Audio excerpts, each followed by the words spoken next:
to Flex Candle, where we read the candles and flex the moves. I'm Flex, and today we're diving into a full top-down analysis on Bitcoin, Ethereum, Cardano, XRP, and gold.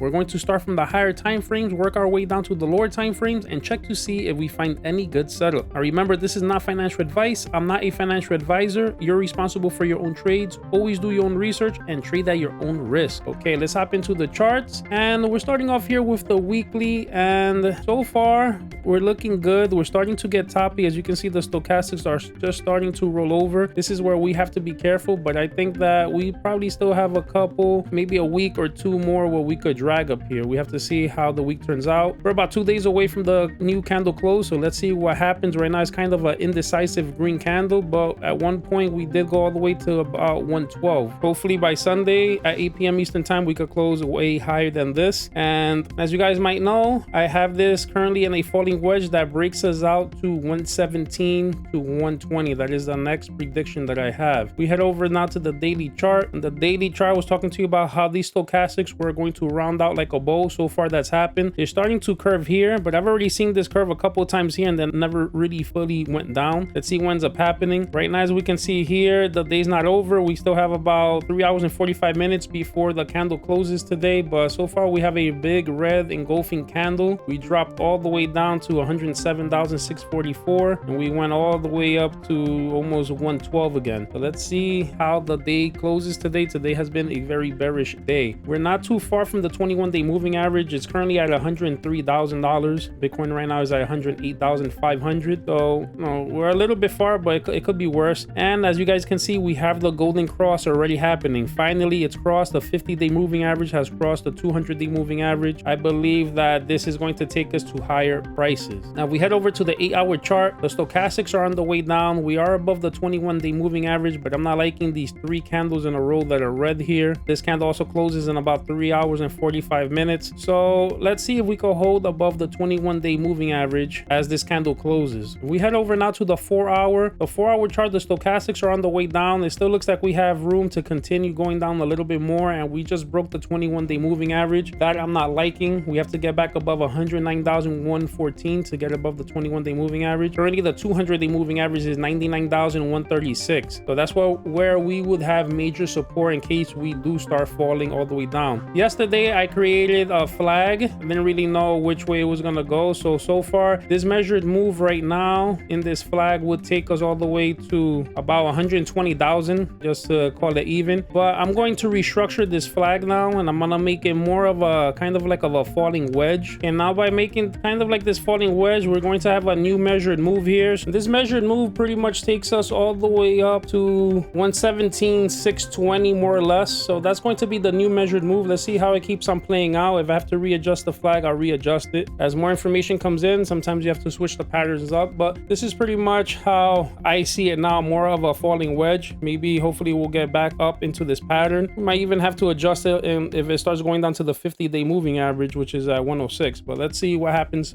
from here to tomorrow. We go over now to the 1-hour chart. Again, the stochastics have been running around here on the floor for a while, and it also looks like we're about to curve down. So I still see more downside coming. The 200-day moving average on the 1 hour is at 105,990. It's possible we come down to like 106 with the stochastics being this low. But check out the 15-minute also on the way down. This also doesn't look good. This kind of looks like a double top here. It's possible that we do make it more or less to like at least 106, 500 or something like that. Overall, guys, what I'm seeing for Bitcoin is I still think we are going to 117, 120, but we've done a very big move in the past couple of days. So we have to give time now for Bitcoin to consolidate a little bit and possibly go sideways, possibly even come down a little bit. But I don't see us really going that further down. As from what I'm seeing from the charts right now, we should definitely be able to hold support somewhere like at 103,000, which is the 21-day moving average here on the daily. If we break that, then we have to start getting nervous, because then that means it might drop down to the 200-day moving average, which is currently at 93,621. But with this golden cross happening, I don't see that happening anytime soon. So I feel like we have strong support right now at $103,000. All right, guys, let's move over over now to Ethereum. And on Ethereum, I have it on a falling wedge here, and I'm thinking that it's going to break out to about 3,400 so far. I think we've seen it go up to like 2,800 or so. Right now, the weekly stochastics are a little bit lower than Bitcoin's right now, so it looks like we still have room to go. The only thing is that we are barely above the 200-day moving average and barely above the 21-day moving average, and we just rejected off the 50-day moving average. So it's very important to see what the weekly candle close is going to look like in a couple of days. We head over to the daily chart. Again, we're below the 200-day moving average, which is at 2,700. We haven't been able really to break through there, and the stochastics are on the way down. The 21-day moving average is currently at 2,353, and this right here is it could be a double top if we continue to be bearish. So I could see us dropping down all the way to 2,400, 2,350, and testing this 21-day moving average. Until we don't break cleanly above this 200-day moving average, I have to remain still bearish on the altcoins in general. Some altcoins are going to pop, some altcoins are going to do good, but we need to start getting above the 200-day and the 21-day moving average on the weekly and on the daily time frame. We head over here to the 8-hour chart. Stochastics again on the way down. We're trying to hold on to the 21-day moving average. The next stop here is going to be the 50-day moving average. That's at 2,471. We head over to the 4-hour chart. Stochastics still on the way down. We just lost the 21-day moving average. So for Ethereum, that's what I'm looking at right now. I think we're still going to play this range, and we probably still need Bitcoin to go a little higher, probably reach 117, 120, so that people can really start getting back into the market. We have to remember that Bitcoin was just at 74,000, and a lot of people got scared, and now they're starting to put their toe back in the water. They just want to make sure that it's not that cold before they jump in. So we still have to gain the trust and have these people come back in and start buying. So it might take still a week or two before we start really seeing explosive movements here. Let's head over now to Cardano, and on Cardano on the weekly here, I also have it at a falling wedge. This should break us out to about $1.60, $1.59. What I'm not liking here though about Cardano is that we haven't been able to get above the 21-day moving average. As you can see, we keep on rejecting it. Again, we have to see this weekly candle close. The weekly stochastics look pretty good though. It looks like we could continue going up unless we roll over here. Again, very important for us to get and stay above these moving averages right here. We head over to the daily chart. The daily chart, the stochastics are low. They look like they could roll over still, but again, we can't get above the 200-day moving average here. Here we got above it for a little bit. We made it to 85 cents, then we dropped all the way back down to 70 cents, and now we're trying to fight it again. So far with this daily candle close, it does not look good. It's a red engulfing one, and we wicked all the way from 84 cents. So again, we need to get above this 200-day moving average. Take a look at the 8-hour stochastics on the way down. We're trying to keep above the 21-day moving average. This looks kind of double topish here. Not liking that. 4-hour chart, stochastics coming down still. We just lost a 21-day moving average, and on the 1 hour, the stochastics are dragging. We could probably get a move soon. This is good to me here that we bounced off the 200-day moving average, but we're still falling down a little bit. We need to stay above this 200-day moving average. We lose that, then the next thing that's going to give us support is going to be the 4-hour